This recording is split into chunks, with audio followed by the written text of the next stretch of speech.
예쁜 철학여행 구독자 여러분 안녕하세요. 이번 회차에서는 언젠가 너였던 나 유정아의 여성주의 이해를 들려드리겠습니다. 책 제목이 파격적인데 이것은 페미니즘, 여성주의에 대한 유정아 씨의 이해를 담고 있는 책 제목이죠. 언젠가 너였던 너, 언젠가 나의 너, 우리들의 만남과 연대, 우리들 자신도 미처 몰랐던 연대에 대한 글이라고 할 수 있죠.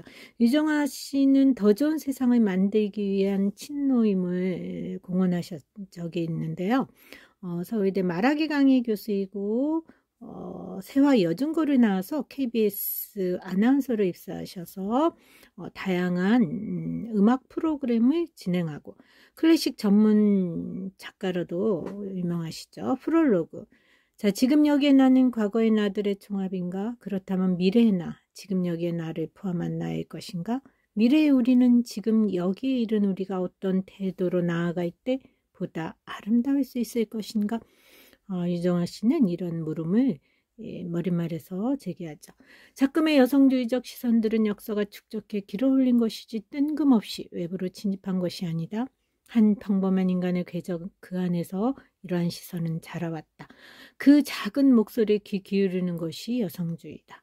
여성이 들어가 있을 뿐 여성주의는 여성만을 위하는 것이 아니고 강자와 승리자만의 세상이 오래가지 못하듯이 생각을 멈추고 한 사람 안의 시선과 목소리를 들여다보는 것. 그러한 조용한 시간이 모여 우리들이 보다 부드럽고 온화한 미래를 이끌어가자는 게 목소리죠.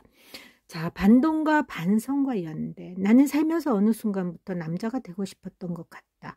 꽤 어린 시절부터였다. 여성의 주요 특성이 많이 없다고 생각해서 혼자 이질감을 느끼기도 했다.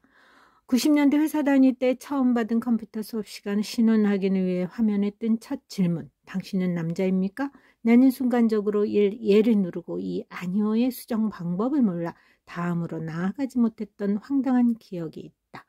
그러나 결과적으로는 꼭 그렇지는 않다고 할 수 있다. 깊지도 않은이라는 자조적 관용어에서 미루어 짐작할 수 있듯이 나의 정체성에 대한 혼란, 이것을 고민하지 않을 수 없었다. 남자가 되고 싶다는 나의 바람은 그저 사회의 주류인 성이 되고 싶다는 얕은 욕망에 지나지 않았다. 남동생에게 느꼈던, 남학생에게 느꼈던, 남자 동료에게 느끼고 남편에게 느꼈던 건 처음엔 부당하다는 감정. 이는 억울함이나 분함으로 발전했고 그렇게 키워진 자들이 세상을 갖는다는 자신감에서 열등감을 느꼈다. 그 감정은 반대의 성 자체라기보다 그렇게 분리하고 차별해서 키운 사회 시스템을 향한 것이다. 그래서 갖게 된 것이 남자가 되고 싶다는 저열한 욕망이었을 텐데 나는 어느 날 그 욕망과 그 욕망을 가진 나 자신을 통렬히 반성했다. 반성의 계기 또한 시간과 경험이 축적된 덕분이라 짐작한다. 물론 20여 년 축적된 잘못된 생각을 바로잡는 데 꼭 그만큼의 시간이 필요하지는 않았다. 20대 후반 어느 시점 어쩌면 반성은 반동과 함께 성장해 왔을지 모른다. 어떤 부당함의 피해자가 되기 싫어 반대편에서 누리는 자가 되겠다는 생각이 반동이라면 어느 누구도 부당함의 피해자가 되지 않는 세상, 그런 세상을 꿈꾸는 것이 반성이고 그 통렬한 반성의 순간에 나는 끊임없이 내 자신에게 되물으면서 반동과 반성과 연대로 나아가는 이 책, 언젠가 너였던 나를 집필하게 되었다. 타이더맞는 페미니즘은 남녀 구분 없이 우리 모두 반동을 넘어 반성을 지나 연대로 가는 길일 뿐이라고, 아주 작고 소박한 출구일 뿐이라고 가령 이런 것이다. 이 시대의 일학이나 관계를 맺거나 조직 생활을 할 때 참 중요한 덕목으로 꼽히는 공감 능력, 소위 엠파시라는 것, 진정 중요하지만 진정한 이해 없이 중요하다고 말만 많아 진보한 유행어처럼 쓰이고 있는 이 공감 능력은 여성에게 높게 나타나는 편이다. 타인의 눈높이에서 생각할 줄 알고 타인의 마음을 헤아리는 공감 능력이 왜 여성에게서 높이 나타나는지 수업 시간에 학생들에게 물으면 대개 여성이 아이를 낳기 때문이라면서 여자에게 풍부한 모성애와 양육의 경험 때문에 여성에게 공감 능력이 많다고 대부분의 사람은 이해하는 것이 우리들의 일상적인 태도이다. 모성애가 있어서 등에 대답이 나오는데 결론부터 말하자면 아니다. 모성애는 복잡한 변인과 변수에 따라 있을 수도 있고 없을 수도 있는 결과이지 타고난 여성의 자질이 아니라고 생각한다.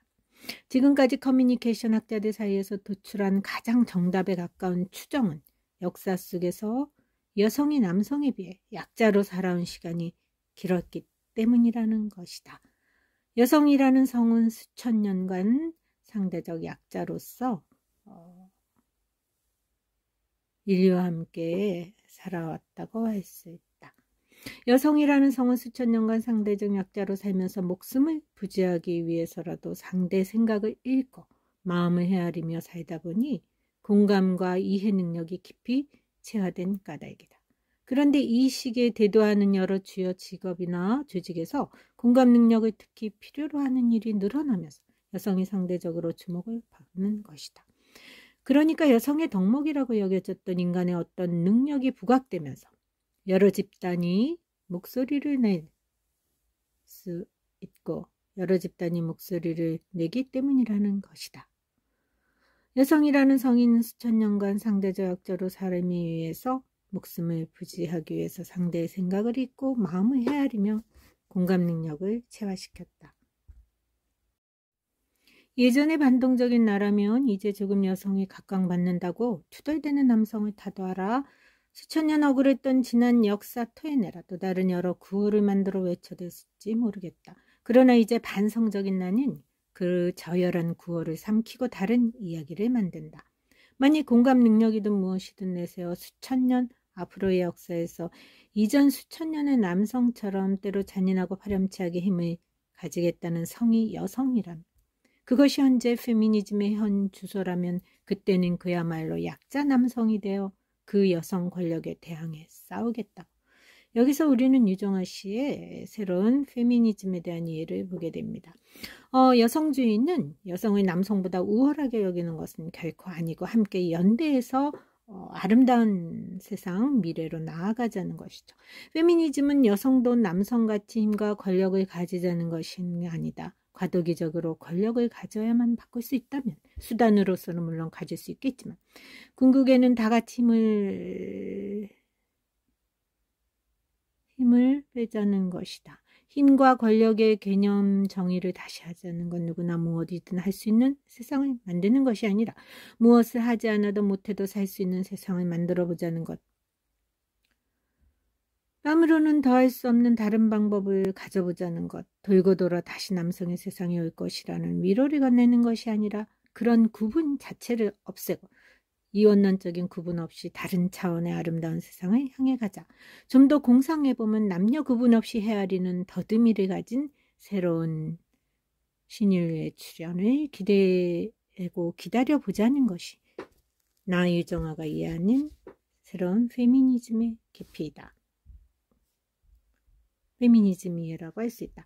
자, 당신은 여자인가로 묻지 않는 세상에서 늘 1번이 아닌 2번 아니오를 눌러야만 존재 증명이 되는 존재들에 대해 당신 한 번쯤 생각해 본 적이 있는지 아예 답할 수 없는 존재도 있다는 걸 헤아려 본 적이 있는지 앞에 쓴 아주 작고 소박한 출구, 반동, 언젠가 너였고 언젠가 나의 너 나도 미처 몰랐던 우리들의 발견과 연대를 위해서 10분 철학여행 구독자들과 생각해보는 시간을 가졌습니다.